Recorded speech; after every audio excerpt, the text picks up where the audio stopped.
June 19 വായനാ ദിനം.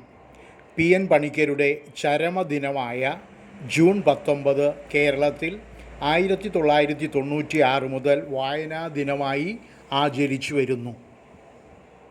കേരളത്തിലെ ഗ്രന്ഥശാല പ്രസ്ഥാനത്തിന് തുടക്കം കുറിച്ച വ്യക്തിയാണ് പുതുവയിൽ നാരായണ പണിക്കർ എന്ന പി എൻ പണിക്കർ.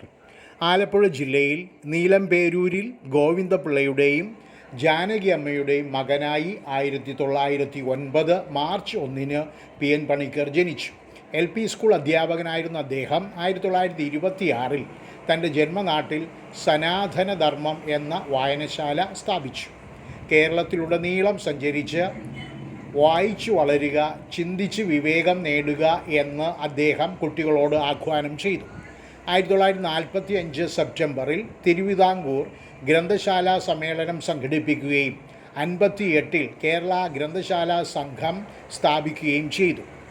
നിരക്ഷരത നിർമ്മാർജ്ജനത്തിനായി 1977 കേരള അനൗപചാരിക വിദ്യാഭ്യാസ വികസന സമിതിക്ക് രൂപം നൽകി. ഗ്രന്ഥശാല ഇല്ലാത്ത ഒരു ഗ്രാമവും കേരളത്തിൽ ഉണ്ടാവരുത് എന്ന് അദ്ദേഹം ആഗ്രഹിച്ചു. അതിനായി അദ്ദേഹം അഹോരാത്രം പ്രവർത്തിച്ചു. 1995 ജൂൺ 19 അദ്ദേഹം അന്തരിച്ചു. അദ്ദേഹത്തിൻ്റെ ചരമദിനമായ ജൂൺ 19 കേരളത്തിൽ 1996 മുതൽ വായനാ ദിനമായി ആചരിക്കുന്നു. പി എൻ പണിക്കരുടെ ഓർമ്മയ്ക്കായി ജൂൺ 19 5 രൂപയുടെ തപാൽ സ്റ്റാമ്പും പുറത്തിറക്കിയിരുന്നു. 2017 കേരളത്തിൻ്റെ വായനാ ദിനമായ ജൂൺ 19 ഇന്ത്യയിൽ ദേശീയ വായനാ ദിനമായി പ്രഖ്യാപിച്ചു.